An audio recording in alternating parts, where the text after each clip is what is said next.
दोस्तों, आज हम बात करेंगे जैव विकास के बारे में।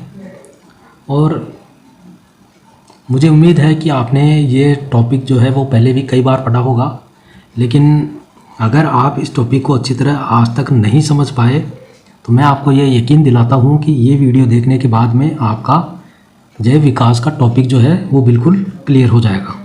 देखिए दोस्तों, सबसे पहले हमें ये समझना पड़ेगा कि जैव विकास क्या है। ठीक है, देखिए इसको समझने के लिए हम एक अच्छा सा उदाहरण लेते हैं। देखिए, पहले आप ये समझें कि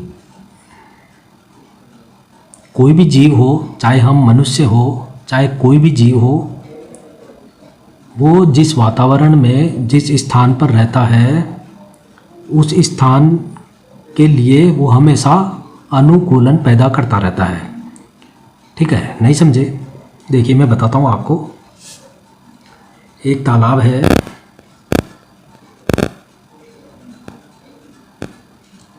और इस तालाब में दोस्तों एक मछली है।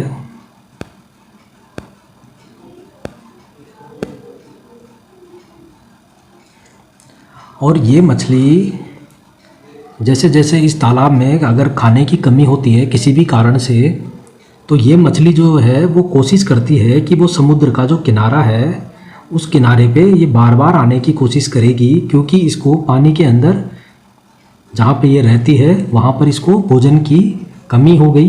तो ये मछली जो है वो इधर ज़मीन की तरफ आने की कोशिश करेगी। इधर ज़मीन है, ठीक है। और जब ये मछली जब बार बार ये उछल उछल करके और ज़मीन की तरफ आएगी,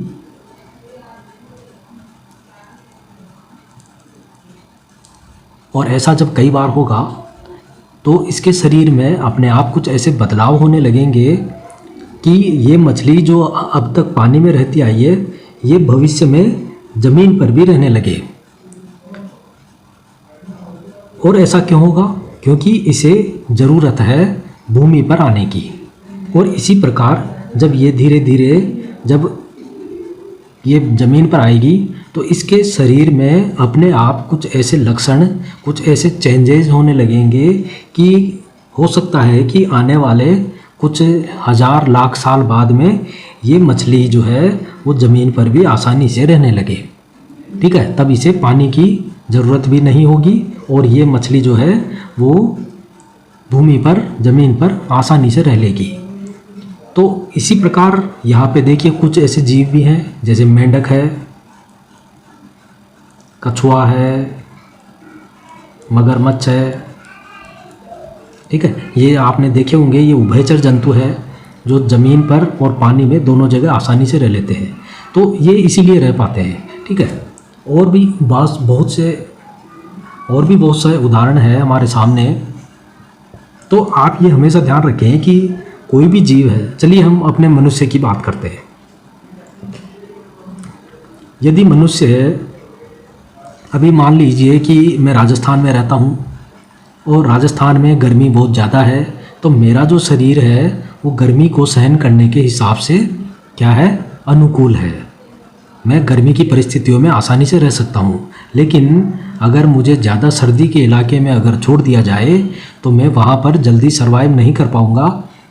तो वहाँ पर मुझे अगर सर्वाइव करना है, मुझे अगर सर्दी की जगह पर मुझे अगर ज़िंदा रहना है, तो मुझे अपने शरीर के अंदर कुछ ऐसे बदलाव करने होंगे कि मैं सर्दी में आसानी से रह सकूँ। आपने देखा होगा कि अलास्का है, अपने जो टुंड्रा प्रदेश है वहाँ पर एस्किमो लोग हैं, कितनी सर्दी में वो लोग रहते हैं। ठीक है, वो हमेशा बर्फीला इलाका है, 24 घंटे 12 महीने वहाँ पर बर्फ़ जमी रहती है और वहाँ पर वो आसानी से रह लेते हैं, जबकि हम वहाँ पर नहीं रह सकते। और वे लोग जो है वो हमारे राजस्थान की गर्मी में नहीं रह सकते। तो ऐसा क्यों है? ऐसा इसीलिए है कि प्रकृति हमारे अंदर ऐसे बदलाव करती रहती है कि हम जहाँ पर रहते हैं, जिस वातावरण में रहते हैं, उस वातावरण, उस जगह के हिसाब से हमारा शरीर जो है वो अपने आप जो है वो अनुकूल हो जाता है, ढल जाता है। तो जब देखिए,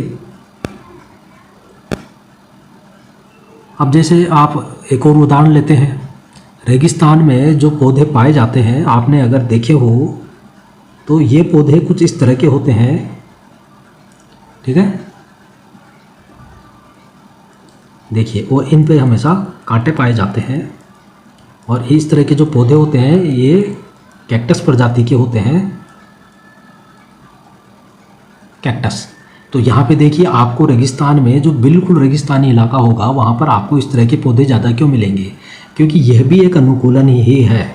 आप जब किसी पेड़ में, किसी पौधे में जब कांटे देखते हैं तो ये कांटे क्या है? ये कांटे वास्तव में ये पत्ती है, एक पत्ती है। लेकिन ये पत्ती चूँकि वहाँ पर गर्मी का इलाका है, रेगिस्तान है, और वहाँ पर पानी की कमी है, तो ये पौधे जो हैं वो, अब चूँकि पानी जो है वो पत्तियों के ज़रिए ही वाष्प बनता है, पत्तियों से ही तो पानी उड़ता है।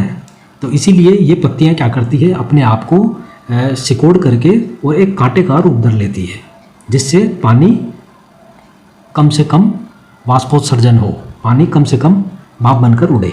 क्योंकि ये देखिए, ये पत्ती इतनी चौड़ी है तो यहाँ पर ज़्यादा किरणें गिरेगी सूरज की, तो पानी भी ज़्यादा भाप बनकर उड़ेगा, तो पौधे में पानी की कमी हो जाएगी। अब रेगिस्तान का पौधा है तो पानी तो वैसे कम है, तो उसे ज़रूरत है पानी बचाने की, तो उसने क्या किया, ये अनुकूलन वहाँ पे इस पौधे ने किया और उसने अपनी पत्तियों को जो है वो कांटे के रूप में परिवर्तित कर लिया।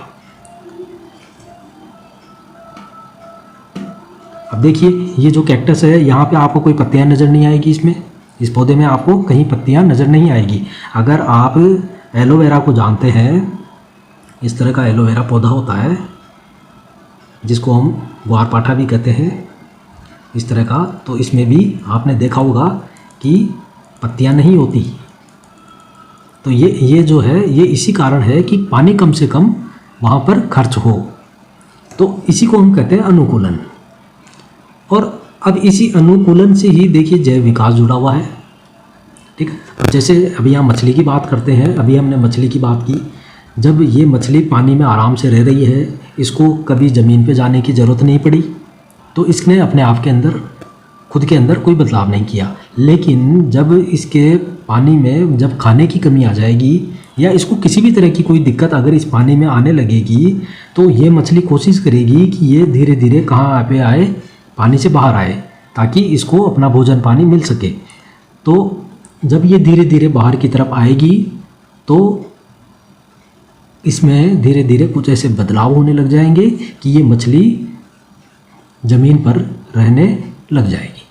लेकिन ये ध्यान रखना है कि ये प्रक्रिया जो है यहाँ लाखों सालों में ये प्रक्रिया होती है। ऐसा नहीं होता है कि आज मछली है पानी में रहती है और अगले दिन साहब ये ज़मीन पे आने रहने लग जाएगी, ऐसा नहीं होता है। यहाँ पे इस प्रक्रिया को, इसमें जो मछली में जो बदलाव होंगे ज़मीन पे रहने लायक, वो बदलाव होने में लाखों करोड़ों सालों का समय लग जाता है, ठीक है। तो ये होता है जैव विकास।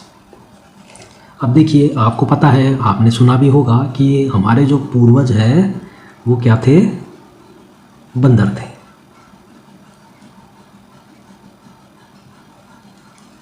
हमारे पूर्वज कौन थे, बंदर थे।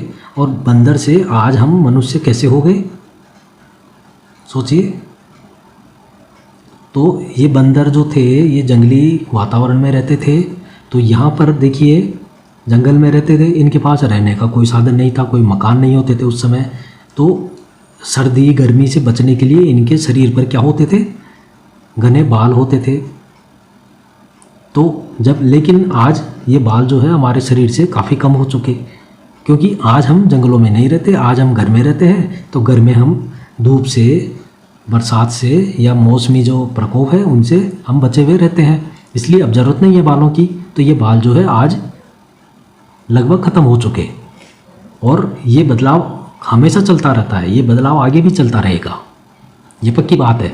जैसे आज मान लीजिए ये जो बंदर है या वनमानुष है, चिंपैंजी है, लाखों साल पहले इसके शरीर पर 100% बाल थे, तो आज ये बाल जो है वो 80% कम हो गए, हमारे अंदर सिर्फ 20% रह गए।